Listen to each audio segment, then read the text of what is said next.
चाफ्याच्या फुलांचा सुगंध तर येतोय. इथे तर कुठेच चाफ्याच्या फुलांचं झाड नाही. शिव शंकर शंभो. कोण आहात तुम्ही?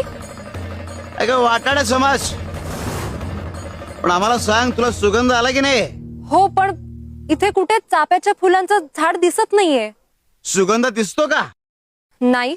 पण सुगंध आहे ना. हो. आम्हाला सांग, तू श्वास घेतेस की नाही? हा काय प्रश्न झाला?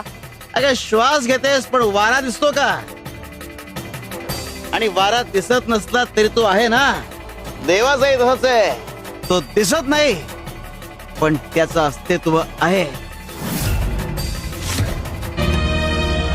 निराकार गुरु गुरु रे निर्गुण